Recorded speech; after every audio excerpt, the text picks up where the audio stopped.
ലിമയിലെ മിറാഫ്ലോറസ് ഏരിയയിലെ ക്ലിഫുകളിലൂടെ പസഫിക് സമുദ്രത്തിന്റെ കാഴ്ചകളും കണ്ടുകൊണ്ട് ഞാൻ സഞ്ചാരം തുടരുകയാണ്. ഇങ്ങനെ താഴ്വാരത്തെ കാഴ്ചകൾ ലഭിക്കുന്ന നിരവധി ഭാഗങ്ങൾ ഇവിടെയുണ്ട്. അങ്ങ് താഴെ ബീച്ച് സർക്യൂട്ട് എന്നറിയപ്പെടുന്ന ഹൈവേ, അതിന്റെ ഓരങ്ങളിൽ സ്പോർട്സ് ക്ലബ്ബുകളും നൈറ്റ് ക്ലബ്ബുകളുമെല്ലാമുള്ള ആഘോഷ കേന്ദ്രങ്ങൾ. സർക്യൂട്ടോ ഡി പ്ലായാസ് എന്ന് പ്രാദേശികമായി അറിയപ്പെടുന്ന പാതയിലൂടെ വാഹനങ്ങൾ ഒഴുകുന്നു. അതിനു മുകളിലൂടെയും സമുദ്രത്തിനു മുകളിലൂടെയും പാരാഗ്ലൈഡർമാർ. ഇത്തരത്തിലുള്ള നിരവധി ഉദ്യാനങ്ങളുണ്ട് മിറാഫ്ലോറസിൽ. ഇൻഡിവാദാന പാർക്ക്, സലാസാർ പാർക്ക്, അന്റോണിയോ റേമണ്ടി പാർക്ക്, ഇസഹാക്ക് റബീൻ പാർക്ക്, ഇങ്ങനെ നീളുന്നു ആ ഉദ്യാനങ്ങളുടെ പേരുകൾ. ഓരോ ഉദ്യാനത്തിന്റെയും അതിരിലാണ് വലിയ അപ്പാർട്ട്മെന്റ് സമുച്ചയങ്ങൾ ഉയർന്നു നിൽക്കുന്നത്. ഷോപ്പിംഗ് മാളുകളും വൻകിട ഹോട്ടലുകളുമുണ്ട് ഈ മന്ദിര സമുച്ചയങ്ങളിൽ. വളരെ ആസൂത്രിതമായ നഗരഭാഗം. സമ്പന്നമായ ഒരു രാജ്യത്ത് എത്തിയ പ്രതീതി സമ്മാനിക്കുന്ന പ്രദേശമാണ് മിറാഫ്ലോറസ്. പെറു എന്ന രാജ്യത്തുകൂടിയാണ് നടക്കുന്നതെന്ന് പലപ്പോഴും വിസ്മരിച്ചു പോകും. ഈ കാഴ്ചകളിലൂടെ സഞ്ചരിക്കാൻ എനിക്കിനി അധിക നേരമില്ല. കാർ പാർക്ക് ചെയ്തിരിക്കുന്നിടത്തേക്ക് നടക്കുകയാണ്. ധാരാളം ടൂറിസ്റ്റുകളും ആഘോഷപ്രിയരും എത്തുന്ന ഈ പ്രദേശത്തു നിന്നും മടങ്ങാൻ മനസ്സ് വരുന്നില്ലെന്നതാണ് യാഥാർത്ഥ്യം. എങ്കിലും ഓസ്വാൾഡോയുടെ കാറിൽ കയറി യാത്ര തുടരുകയാണ്. എനിക്കിനി മിറാഫ്ലോറസിലോ പെറു എന്ന രാജ്യത്തു തന്നെയോ തുടരാൻ അധിക സമയമില്ല. ഇപ്പോൾ നേരം 4:30 ആയിരിക്കുന്നു. 5:30 എയർപോർട്ടിലെത്തണം. രാത്രി 8 മണിക്കുള്ള വിമാനത്തിൽ ആംസ്റ്റർഡാമിലേക്ക് പോകേണ്ടതുണ്ട്. അവിടെ നിന്നും മുംബൈയിലേക്കും, മുംബൈയിൽ നിന്ന് കൊച്ചിയിലേക്ക് പറക്കണം. 4-ാം ദിവസം മാത്രമേ കൊച്ചിയിലെത്തൂ എന്നതാണ് ദൈർഘ്യമേറിയ ഈ യാത്രയുടെ പ്രശ്നം. ഇവിടെ നിന്നും കൃത്യം 1 മണിക്കൂർ കൊണ്ട് എയർപോർട്ടിലെത്തണം. ഇംഗ്ലീഷിലും അറിയാവുന്ന സ്പാനിഷിലുമായി ഓസ്വാൾഡോയെ കാര്യം പറഞ്ഞു മനസ്സിലാക്കി. ശ്രമിക്കാം എന്ന് പറഞ്ഞ് കാർ വിടുകയാണ് ഓസ്വാൾഡോ. ഇനി ഇവിടെ നിന്നും മിറാഫ്ലോറസിന്റെ താഴെയുള്ള ബീച്ച് സർക്യൂട്ടിലേക്ക് ഇറങ്ങണം. മിറാഫ്ലോറസിൽ നിന്നും 150 അടി ക്ലിഫിന്റെ താഴേക്കിറങ്ങാനുള്ള പാത ഇതാണ്. കല്ല് വിരിച്ച് സുന്ദരമാക്കിയ വഴി.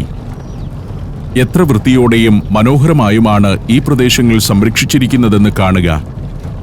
മരുഭൂസമാനമായ ഒരു പ്രദേശത്തെയാണ് ഈ വിധം ഒരുക്കിയെടുത്തിരിക്കുന്നത്. ബാനറും പരസ്യപ്രചരണത്തിന്റെ ബോർഡുകളുമില്ല. തെക്ക് വടക്ക് യാത്രകൾ നടത്തുന്ന രാഷ്ട്രീയക്കാർ മത്സരിച്ച് ബോർഡുകൾ സ്ഥാപിച്ചിരുന്നെങ്കിൽ ഇവിടവും നമ്മുടെ നാട് പോലെയായേനെ. നമ്മുടെ പാതയോരങ്ങളും പട്ടണങ്ങളും എത്ര വൃത്തികേടുകൾ നിറഞ്ഞതാണെന്ന് അറിയണമെങ്കിൽ ഇവിടമെല്ലാം കാണണം. അനാവശ്യ ബോർഡുകൾ നിരത്തിയും ബാനറുകൾ തലങ്ങും വിലങ്ങും വലിച്ചുകെട്ടിയും പുൽമേടുകളെയും മരങ്ങളെയും ഉപദ്രവിച്ചിട്ടില്ല. നമ്മുടെ രാഷ്ട്രീയക്കാർക്ക് എപ്പോഴാണ് ഇത്തരമൊരു തിരിച്ചറിവുണ്ടാവുക എന്നാണ് ഈ കാഴ്ചകളിലൂടെ സഞ്ചരിക്കുമ്പോൾ ഞാൻ ചിന്തിക്കുന്നത്. നാടിന്റെ സൗന്ദര്യത്തിനും പ്രകൃതിയുടെ നിലനിൽപ്പിനും ഭീഷണിയാവുന്ന ബോർഡുകളും ബാനറുകളും ഒഴിവാക്കണമെന്ന് നേതാക്കൾ എന്നാണ് സ്വന്തം അണികളോട് പറയുക. ഇന്നാട്ടിലും രാഷ്ട്രീയക്കാരും പ്രക്ഷോഭങ്ങളുമെല്ലാമുണ്ട്. നാടിനെ വൃത്തികേടാക്കുന്നില്ല ഇവിടെയുള്ളവർ എന്നതാണ് വ്യത്യാസം. കാർ ഇപ്പോൾ ബീച്ച് സർക്യൂട്ടിലേക്ക് എത്തിയിരിക്കുന്നു. ലിമയിലെ ഏറ്റവും മനോഹരമായ പാതയാണിത്. 1960കളിൽ നിലവിൽ വന്ന പാതയുടെ വിപുലീകരണവും സൗന്ദര്യവൽക്കരണവും ഇപ്പോഴും തുടരുകയാണ്. ഉരുക്കുവലകൾ കൊണ്ട് മൂടി സംരക്ഷിക്കുന്ന തിട്ടകളാണ് വലതുവശത്ത് കാണുന്നത്. എക്കാലത്തും ബീച്ച് സർക്യൂട്ടിന് ഭീഷണി ഉയർത്തുന്നത് മലയിടിച്ചിലാണ്. പാറയും മണ്ണും റോഡിലേക്ക് അടർന്നു വീണ് ദിവസങ്ങളോളം ഗതാഗതം തടസ്സപ്പെട്ടിട്ടുണ്ട് ഈ റൂട്ടിൽ. വലയുടെ മുകളിലൂടെ ഒരുതരം വള്ളിച്ചെടി പടർത്തി ക്ലിഫുകൾക്ക് ഹരിതാഭ നൽകുന്നതിനുള്ള പ്രവർത്തനങ്ങളും നടക്കുന്നുണ്ട്. തിരക്കേറിയ ലാറ്റിൻ അമേരിക്കൻ മഹാനഗരമാണ് ലിമ. ആ നഗരത്തിരക്കുകളിൽ ഒന്നും പെടാതെ കടന്നുപോകാവുന്ന പാത എത്ര സുന്ദരമായാണ് സംരക്ഷിച്ചിരിക്കുന്നതെന്ന് കാണുക. മഗ്ദലേന പ്രദേശം കടന്നാണ് യാത്ര. ലിമയിലെ കല്ലാവോ, സാൻ മിഗ്വേൽ, മഗ്ദലേന, സാൻ ഇസിദ്രോ, മിറാഫ്ലോറസ്, ബറാങ്കോ, ചോറിലോസ് എന്നീ ഡിസ്ട്രിക്റ്റുകളുടെ തീരമേഖലയിലൂടെ കടന്നുപോകുന്ന പാതയാണ് ബീച്ച് സർക്യൂട്ട്. തിട്ടകൾക്ക് മുകളിൽ അപ്പാർട്ട്മെന്റ് സമുച്ചയങ്ങൾ. ഓസ്വാൾഡോ ഇപ്പോൾ എന്നെ നല്ലൊരു സുഹൃത്തായി മാറിയിരിക്കുന്നു. ഞങ്ങൾ എങ്ങനെ പരസ്പരം ആശയവിനിമയം നടത്തുന്നു എന്ന കാര്യം അത്ഭുതമാണ്. ഞാൻ ഇംഗ്ലീഷിലും ഓസ്വാൾഡോ സ്പാനിഷിലും പറയുന്ന കാര്യങ്ങൾ ഹൃദയൈക്യം കൊണ്ട് പരസ്പരം മനസ്സിലാവുകയാണ്. കാർ ബീച്ച് സർക്യൂട്ടിൽ നിന്നും വീണ്ടും നഗരത്തിലേക്ക് കയറിയിരിക്കുന്നു. ഏതെല്ലാമോ ഇടവഴികളിലൂടെ ഓടിച്ച് ഒടുവിൽ ഓസ്വാൾഡോ കാർ എയർപോർട്ട് ഹൈവേയിലേക്ക് എത്തിച്ചു. 1 മണിക്കൂർ കൊണ്ട് എന്നെ എയർപോർട്ടിലേക്ക് എത്തിക്കാമെന്ന് നേരത്തെ തന്ന വാക്കുപാലിക്കാനുള്ള തത്രപ്പാടിലാണ് ഓസ്വാൾഡോ. ആ ഡ്രൈവറുടെ ആത്മാർത്ഥതയും സത്യസന്ധതയും എന്നെ ആകർഷിച്ചു. ഇന്ന് പകൽ മുഴുവൻ നല്ല ഒരു സഹായിയായിരുന്നു ഓസ്വാൾഡോ. ഒറ്റ ദിവസം കൊണ്ട് എത്രയോ കാഴ്ചകളിലേക്കാണ് അയാൾ എന്നെ കൊണ്ടുപോയത്. പറഞ്ഞതുപോലെ 5:30 മുൻപേ തന്നെ എന്നെ ജോർജ് ഷാവേഴ്സ് ഇന്റർനാഷണൽ എയർപോർട്ടിന് മുന്നിലേക്ക് എത്തിച്ചിരിക്കുന്നു ഓസ്വാൾഡോ. ആ നല്ല സുഹൃത്ത് ചാരിതാർത്ഥ്യത്തോടെ യാത്ര ചൊല്ലുന്നു. ഞാൻ അയാൾക്ക് നന്ദി പറഞ്ഞു. ചെറിയൊരു തുക ടിപ്പായി നൽകുകയും ചെയ്തു. കുലീനനും മാന്യനുമായ ആ ഡ്രൈവർ തന്റെ സീറ്റിലേക്ക് കയറി. കോട്ടും ടൈയും തിരിച്ചറിയൽ കാർഡുമെല്ലാം നേരെയിട്ട് ഒരിക്കൽ കൂടി യാത്ര പറഞ്ഞ് ഓസ്വാൾഡോ കാർ ഓടിച്ചുപോയി.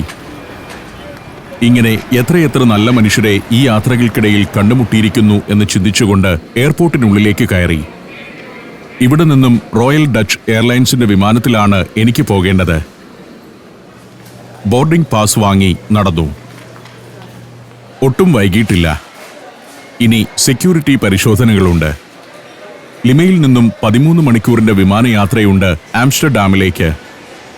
പാരീസ് വഴി എയർ ഫ്രാൻസ് വിമാനത്തിലാണ് ഞാൻ ലിമയിൽ വന്നിറങ്ങിയത്. മടക്കയാത്രയാവട്ടെ KLM റോയൽ ഡച്ച് എയർലൈൻസിന്റെ വിമാനത്തിൽ ആംസ്റ്റർഡാം വഴിയാണ്. നെതർലൻഡ്സിന്റെ തലസ്ഥാനമാണ് ആംസ്റ്റർഡാം. മടക്കയാത്രയുടെ ദുരിതമാണ് എന്നെ ആശങ്കപ്പെടുത്തുന്നത്. എങ്കിലും ലിമയിൽ നിന്നും മടങ്ങുമ്പോൾ സംതൃപ്തിയുണ്ട്. പെറുവിന്റെ കാഴ്ചകൾ പരമാവധി പകർത്തിയെടുത്തു കഴിഞ്ഞിരിക്കുന്നു. ഇവിടേക്ക് വരുമ്പോൾ ആശങ്കപ്പെട്ടിരുന്നതുപോലെ ഒരു പ്രതിസന്ധിയും ഉണ്ടായില്ല. സുരക്ഷിതമായിരുന്നു യാത്ര. 4 ദിവസങ്ങൾ മാത്രമേ ഞാൻ പെറുവിൽ ഉണ്ടായിരുന്നുള്ളൂ. പക്ഷേ ആ 4 ദിവസങ്ങൾ കൊണ്ട് ക്യാമറയിൽ പകർത്തിയ 25ാമത്തെ എപ്പിസോഡാണ് പ്രേക്ഷകർ ഇക്കാണുന്നത്. അതായത് ഒരു ദിവസം കൊണ്ട് ശരാശരി 6 എപ്പിസോഡിൽ കൂടുതൽ ചിത്രീകരിക്കാൻ കഴിഞ്ഞു. കൃത്യം 7:30 വിമാനത്തിലേക്ക് യാത്രക്കാരെ കയറ്റിവിട്ടു തുടങ്ങി. എനിക്കൊരു വിൻഡോ സീറ്റ് തന്നെ ലഭിച്ചിരിക്കുന്നു. ഇനി ദീർഘമായ യാത്രയാണ്. വിമാനം നീങ്ങിത്തുടങ്ങി. ഞാൻ സീറ്റിൽ ചാരിക്കിടന്നു. അടുത്ത ദിവസമാണിത്. ലിമയിൽ നിന്നും പുറപ്പെട്ടിട്ട് 12 മണിക്കൂർ കഴിഞ്ഞിരിക്കുന്നു. ഉച്ചയോടടുത്ത നേരം. നോർത്ത് സീക്ക് മുകളിലൂടെ പറക്കുകയാണ് വിമാനം. UK-യുടെ മുകളിലൂടെ പറന്നാണ് നോർത്ത് സീക്ക് മീതെ എത്തിയിരിക്കുന്നത്. ഇംഗ്ലീഷ് ചാനൽ കടന്നുപോകുന്ന കപ്പലുകൾ താഴെ കാണാം. ഒരു നീണ്ട മയക്കവും 2 നേരത്തെ ഭക്ഷണവും സ്ക്രീനിൽ 1-2 ഡോക്യുമെന്ററികളുടെ കാഴ്ചയും കഴിഞ്ഞപ്പോഴേക്കും 12 മണിക്കൂർ കടന്നുപോയിരിക്കുന്നു. ഇനി 1 മണിക്കൂറിനകം ഈ വിമാനം ആംസ്റ്റർഡാമിലെ ഷിഫോൾ ഇന്റർനാഷണൽ എയർപോർട്ടിൽ ചെന്നിറങ്ങും. വിരസമായ ഒരു വിമാനയാത്രയായിരുന്നു ഇത്. അറ്റ്ലാന്റിക് സമുദ്രത്തിനും പല രാജ്യങ്ങൾക്കും മുകളിലൂടെ പറന്നു. ദീർഘമായ യാത്രയുടെ ദുരിതം കാലുകളിൽ നീർക്കെട്ടായി രൂപപ്പെട്ടിരിക്കുന്നു. കടലിൽ ഇങ്ങനെയൊരു കാഴ്ചയുണ്ട്. വിൻഡ് മില്ലുകൾ, വൈദ്യുതി ഉൽപാദനത്തിനായി നിരത്തി സ്ഥാപിച്ചിരിക്കുന്ന കാറ്റാടി യന്ത്രങ്ങൾ. അകലെ കാണുന്നത് ഡച്ച് ഭൂമിയാണ്. നെതർലൻഡ്സ് എന്ന രാജ്യം. ഹോളണ്ട് എന്ന് പൊതുവെ അറിയപ്പെടുന്നതും നെതർലൻഡ്സ് തന്നെ. നോർത്ത് സീ കനാൽ എന്നു പേരുള്ള വലിയൊരു കനാൽ കടലിലേക്ക് വന്നു ചേരുന്നത് കാണാം. ആ കനാലിലൂടെയാണ് കപ്പലുകൾ ആംസ്റ്റർഡാമിന്റെ തുറമുഖത്തേക്ക് കയറുന്നത്. നോർത്ത് സീയിൽ നിന്നും ആംസ്റ്റർഡാം നഗരം വരെ നീണ്ടുകിടക്കുകയാണ് കനാൽ. അതിൽ പല ലോക്കുകളുണ്ട്. കടൽ നിരപ്പിനേക്കാൾ താഴ്ന്നാണ് ആംസ്റ്റർഡാം നഗരം സ്ഥിതി ചെയ്യുന്നത്. നോർത്ത് സീ കനാലിന്റെ തീരമേഖലകളിൽ വലിയ വ്യവസായ കേന്ദ്രങ്ങൾ കാണാം. തുറമുഖത്തോട് ചേർന്ന ഭാഗങ്ങളാണത്. അവിടെ ടാറ്റ സ്റ്റീലിന്റെ ഒരു ഫാക്ടറിയുമുണ്ട്. വിമാനം നോർത്ത് സീയുടെ തീരം ചേർന്ന് വടക്കോട്ട് പറക്കുകയാണ്. കുറച്ചു ദൂരം കൂടി മുന്നോട്ടു പോയി ഒരു യു-ടേൺ എടുത്തു വേണം ആംസ്റ്റർഡാമിലെ ഷിഫോൾ ഇന്റർനാഷണൽ എയർപോർട്ടിൽ ചെന്നിറങ്ങാൻ. ബീച്ച് ഏരിയകളും വിജനമായ പ്രദേശങ്ങളുമാണ് ഇപ്പോൾ താഴെ കാണുന്നത്. ആംസ്റ്റർഡാമിന്റെ ആകാശം മേഘാവൃതമാണെന്ന് ഇവിടെ നിന്നും കാണാം. മേഘശകലങ്ങൾ നീങ്ങുന്നതിനിടയിലൂടെ വിമാനം ഒരു യു-ടേൺ എടുക്കാനുള്ള തയ്യാറെടുപ്പിലാണ്. നോർത്ത് സീയുടെ മുകളിലൂടെ തന്നെയാണ് ഇപ്പോഴും യാത്ര. ഇനി നെതർലാൻഡ്സിന്റെ കരഭൂമിയുടെ മുകളിലേക്ക് കയറും. രണ്ടാം ലോകമഹായുദ്ധകാലത്ത് ജർമ്മനിയിൽ നിന്നും ബ്രിട്ടന്റെ മുകളിലേക്കും ബ്രിട്ടനിൽ നിന്നും യൂറോപ്പിന്റെ മറ്റു ഭാഗങ്ങളിലേക്കും യുദ്ധവിമാനങ്ങൾ പറന്നുകൊണ്ടിരുന്ന കടലിടുക്കിന് മുകളിലൂടെയാണ് ഈ വിമാനവും പറക്കുന്നത്. സംഘർഷഭരിതമായ ആ കാലഘട്ടത്തിൽ എന്തെന്ത് ചരിത്ര സംഭവങ്ങളുടെ സാക്ഷിയായിരുന്നു നോർത്ത് സീ എന്ന് ചിന്തിച്ചുകൊണ്ട് ഞാനിരുന്നു. കടലിന് മുകളിൽ നിന്നും വിമാനം കരഭൂമിയുടെ മേലേക്ക് പ്രവേശിക്കുകയാണ്. നോർത്ത് ഹോളണ്ട് ഡ്യൂൺ റിസർവ് എന്ന പ്രദേശമാണ് താഴെ. ഒരു നാച്ചുറൽ റിസർവാണത്. 5300 ഹെക്ടർ പ്രദേശത്ത് വ്യാപിച്ചു കിടക്കുകയാണ് ഡ്യൂൺ റിസർവ്. അവിടം കടന്ന് ഹോളണ്ടിന്റെ മെയിൻലാൻഡിന് മുകളിലേക്കെത്തുമ്പോൾ താഴെ വിശാലമായ വയലുകൾ കാണാം. അതിനിടയിലൂടെ തോടുകൾ. നിരവധി തോടുകളും കനാലുകളും ജലാശയങ്ങളുമുള്ള നമ്മുടെ കുട്ടനാട് പോലുള്ള ഒരു പ്രദേശമാണ് ഹോളണ്ടിന്റെ വലിയൊരു ഭാഗം മുഴുവൻ. സമുദ്രനിരപ്പിൽ നിന്നും 2 മുതൽ 6 മീറ്റർ വരെ താഴ്ചയിലാണ് ഈ രാജ്യത്തിന്റെ വലിയൊരു ഭാഗവും സ്ഥിതി ചെയ്യുന്നത്. വലിയ ബണ്ടുകൾ കൊണ്ട് കടലിനെ തടഞ്ഞു നിർത്തിയും കനാലുകളിൽ നിന്നും ജലം കടലിലേക്ക് പമ്പ് ചെയ്ത് കളഞ്ഞുമെല്ലാമാണ് ഈ രാജ്യം മുങ്ങിപ്പോകാതെ നിലനിൽക്കുന്നത്. Albania, Maldives, Georgia, Ethiopia. സഞ്ചാരം വോളിയം നമ്പർ 11. ഫുൾ HD-യിലുള്ള ഈ അപൂർവ ദൃശ്യയാത്രാ വിവരണ ശേഖരം സ്വന്തമാക്കാൻ 9995444222 എന്ന നമ്പറിലേക്ക് സഞ്ചാരം എന്ന് SMS ചെയ്യൂ. അസും എന്ന പ്രദേശത്തിന് മുകളിലൂടെയാണ് ഇപ്പോൾ കടന്നു പോകുന്നത്. ആംസ്റ്റർഡാമിന്റെ വടക്കു പടിഞ്ഞാറൻ പ്രദേശങ്ങളാണ് ഇതെല്ലാം. അസും പിന്നിട്ട് ഇപ്പോൾ ഹീംസ് കർക്സെ ഗോൾഫ് ക്ലബിന് മുകളിലൂടെയാണ് യാത്ര. ആംസ്റ്റർഡാമിലെ ഏറ്റവും പ്രമുഖമായ ഗോൾഫ് ക്ലബ്ബാണത്. അല്പമകലെയായി ഫ്ലോറിസ് പാർക്ക് എന്ന റെസിഡൻഷ്യൽ ഏരിയ കാണാം. വലിയ പട്ടണങ്ങളോട് ചേർന്ന് തന്നെ വിശാലമായ കൃഷിയിടങ്ങളും ഉണ്ടെന്നതാണ് ഇവിടുത്തെ പ്രത്യേകത. ഇപ്പോൾ നോർത്ത് സീ കനാൽ കുറെ കൂടി വ്യക്തമായി കാണുന്നു. അതിന്റെ മറ്റൊരു ഭാഗത്തുകൂടിയാണ് അല്പം മുൻപ് വിമാനം കടന്നുപോയത്. അതുവഴി പോയി യു-ടേൺ എടുത്തു വരുമ്പോൾ നോർത്ത് സീ കനാലിന്റെ വ്യക്തമായ കാഴ്ച ലഭിക്കുന്നു. മനുഷ്യനിർമ്മിതമായൊരു കനാലാണിത്. 1865 മുതലുള്ള 11 വർഷം കൊണ്ട് നിർമ്മാണം പൂർത്തിയായ കനാൽ. വിമാനം പറക്കുന്നതിന്റെ ഇടതുവശത്താണ് ആംസ്റ്റർഡാം നഗരം. താഴെ ചെറിയ പട്ടണങ്ങൾ, വിസ്തൃതമായ വയലേലകൾ, ജലാശയങ്ങൾ, കനാലുകൾ. വളരെ കഷ്ടപ്പെട്ട് കടലിൽ നിന്ന് വീണ്ടെടുത്ത ഭൂമിയെ അതിലേറെ കഷ്ടപ്പെട്ട് നിലനിർത്തുന്നവരാണ് ഡച്ചുകാർ. എത്രയോ നൂറ്റാണ്ടുകൾക്ക് മുൻപ് തുടങ്ങിയ അധ്വാനമാണത്. ആസൂത്രിതമായ നഗരങ്ങളും മികച്ച അടിസ്ഥാന സൗകര്യങ്ങളുമാണ് നെതർലൻഡ്സിലെങ്ങുമുള്ളത്. നല്ല പാതകൾ, ഭംഗിയായി പരിപാലിക്കുന്ന ഉദ്യാനങ്ങൾ, ഗോൾഫ് കോഴ്സുകൾ, സുന്ദരമായ ജലപാതകൾ എന്നിവയെല്ലാം ചേർന്ന് ആഠ്യത്വത്തിന്റെയും ഡച്ച് പാരമ്പര്യത്തിന്റെയും സമ്പന്നതയുടെയും കാഴ്ചകളാണ് ഇവിടെ കാണാനാവുക. കൃഷിയിടങ്ങൾക്ക് നടുവിലൂടെ ഹൈവേകളുടെ ബൃഹത് ശൃംഖലകൾ, ഇന്റർചേഞ്ചുകൾ, ഓവർ ബ്രിഡ്ജുകൾ, നിരവധിയായ കനാലുകൾ. ഡി ലീഡെ എന്ന പ്രദേശമാണ് ഇക്കാണുന്നത്. 19-ാം നൂറ്റാണ്ടിന്റെ മധ്യകാലത്ത് കനാലുകളിലൂടെയുള്ള ഗതാഗതം നിയന്ത്രിക്കാൻ സ്ഥാപിതമായ ഒരു കോട്ടയും മറ്റുമുണ്ട് ഡി ലീഡയിൽ. അവിടം പിന്നിട്ട് വിമാനം ഷിഫോൾ ഇന്റർനാഷണൽ എയർപോർട്ടിലേക്ക് എത്തുകയാണ്. എയർപോർട്ടിലെ പോൾഡർബാൻ എന്ന റൺവേയിലേക്കാണ് ഇറങ്ങുന്നത്. ഷിഫോൾ എയർപോർട്ടിന് 6 റൺവേകളുണ്ട്. അതിൽ ഏറ്റവും പുതിയതാണ് പോൾഡർബാൻ. 2003-ലാണ് പോൾഡർബാൻ പ്രവർത്തന സജ്ജമായത്. വിമാനം പോൾഡർബാൻ റൺവേയിലേക്ക് ഇറങ്ങിയിരിക്കുന്നു. ആംസ്റ്റർഡാമിന്റെ ആകാശം മൂടിക്കെട്ടു നിൽക്കുകയാണ്. ഞാൻ ഈ ദൃശ്യങ്ങൾ പകർത്തിയെടുക്കുന്നത് പ്രേക്ഷകർക്ക് പെറുവിനൊപ്പം മറ്റൊരു രാജ്യത്തിന്റെ കൂടി കാഴ്ചകൾ ലഭിക്കട്ടെ എന്ന ലക്ഷ്യത്തോടെയാണ്. കനാലുകളുടെയും ഹൈവേകളുടെയും മുകളിലൂടെയാണ് റൺവേ. റൺവേക്ക് സമാന്തരമായി വലതുവശത്തുകൂടി A5 ഹൈവേ നീണ്ടുപോകുന്നു. നെതർലാൻഡ്സിലെ ഏറ്റവും നീളം കുറഞ്ഞ മോട്ടോർവേയാണ് A5 എന്ന പ്രത്യേകതയുമുണ്ട്. 17 കിലോമീറ്റർ നീളമുള്ള ഹൈവേ.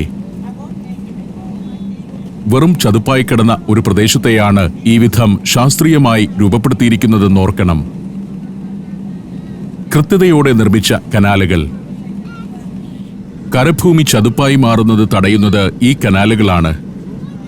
165 വലിയ കനാലുകളും ആയിരക്കണക്കിന് ചെറുതോടുകളുമുണ്ട് ആംസ്റ്റർഡാം നഗരത്തിൽ. അതെല്ലാം മനുഷ്യനിർമ്മിതമാണ്. കേരളത്തിൽ കുട്ടനാടൻ പ്രദേശവും കൊച്ചിയുമെല്ലാം എങ്ങനെ വികസിപ്പിക്കണമെന്ന് പഠിക്കണമെങ്കിൽ നെതർലാൻഡ്സിലേക്ക് വന്നാൽ മതി. ഭംഗിയോടും വൃത്തിയോടും കൂടി പ്രകൃതിയെ ഒരുക്കി വച്ചിരിക്കുന്നത് എങ്ങനെയെന്ന് ഇവിടെ കാണാം. A5 ഹൈവേക്ക് സമാന്തരമായുള്ള റൺവേയിലൂടെ വിമാനം ഓടിക്കൊണ്ടിരിക്കുന്നു. റൺവേയിൽ നിന്നും പല ഭാഗത്തേക്ക് തിരിവുകൾ കാണാം. പല ടെർമിനലുകളിലേക്കുള്ള പാതകളാണത്. അതിനടിയിലൂടെയും ഹൈവേ കടന്നു പോകുന്നുണ്ട്. ഹൈവേക്കപ്പുറം വെണ്മയാർന്ന കെട്ടിടങ്ങളുടെ ഒരു സമുച്ചയം കാണാം. മൈക്രോസോഫ്റ്റിന്റെ നെതർലാൻഡ്സിലെ ഹെഡ്ക്വാർട്ടേഴ്സും ഹിൽട്ടന്റെ വമ്പൻ ഹോട്ടലുമെല്ലാം ഉണ്ട് അതിൽ. യൂറോപ്പിലെ പ്രമുഖമായ വിമാനത്താവളങ്ങളിലൊന്നാണ് ആംസ്റ്റർഡാം ഷിഫോൾ ഇന്റർനാഷണൽ എയർപോർട്ട്.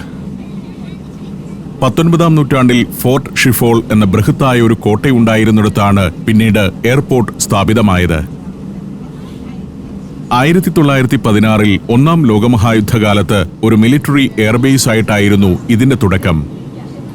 യുദ്ധം കഴിഞ്ഞതോടെ ഇതൊരു സിവിലിയൻ എയർപോർട്ടായി മാറുകയായിരുന്നു. പക്ഷേ 2-ാം ലോകമഹായുദ്ധമായപ്പോൾ കഥ മാറി. ജർമ്മൻ സൈന്യം ഈ വിമാനത്താവളം പിടിച്ചെടുത്തു. യുദ്ധത്തിന്റെ അവസാന നാളുകളായപ്പോഴേക്കും സഖ്യകക്ഷികളുടെ ബോംബാക്രമണത്തിൽ എയർപോർട്ട് പാടെ തകർന്നിരുന്നു. യുദ്ധാനന്തരം പുനർനിർമ്മിച്ച ഇത് 1949-ലാണ് നെതർലാൻഡ്സിന്റെ ഏറ്റവും പ്രധാന എയർപോർട്ടായി പ്രവർത്തനം തുടങ്ങിയത്. വിമാനം പ്രധാന ടെർമിനൽ ബിൽഡിംഗിന് സമീപമെത്തിയിരിക്കുന്നു. ആകെ ഒരു ടെർമിനൽ മാത്രമേയുള്ളൂ ഷിഫോൾ എയർപോർട്ടിന്. ഒറ്റ ടെർമിനൽ ബിൽഡിംഗിനെ 3 ഭാഗങ്ങളായി തിരിച്ചാണ് യാത്രക്കാരുടെ തിരക്ക് നിയന്ത്രിക്കുന്നതും പ്രവർത്തനം സുഗമമാക്കുന്നതും. എമിറേറ്റ്സിന്റെയും മറ്റു വിമാനങ്ങൾ ഇവിടെ കിടപ്പുണ്ട്. ഗൾഫ് മേഖലയിൽ നിന്നുള്ള വിമാനങ്ങൾ വന്നെടുക്കുന്ന ഭാഗമാണിത്. ഇപ്പോൾ പ്രതിവർഷം 6 കോടിയിലധികം യാത്രക്കാർ കടന്നു പോകുന്നുണ്ട് ഈ എയർപോർട്ടിലൂടെ. KLM റോയൽ ഡച്ച് എയർലൈൻസിന്റെ പ്രധാന ഹബ് ഈ എയർപോർട്ടാണ്. ഡെൽറ്റ എയർലൈൻസിന്റെയും ജെറ്റ് എയർവേസിന്റെയും യൂറോപ്യൻ ഹബ്ബും ഇതുതന്നെ. വിമാനം നിശ്ചലമായി.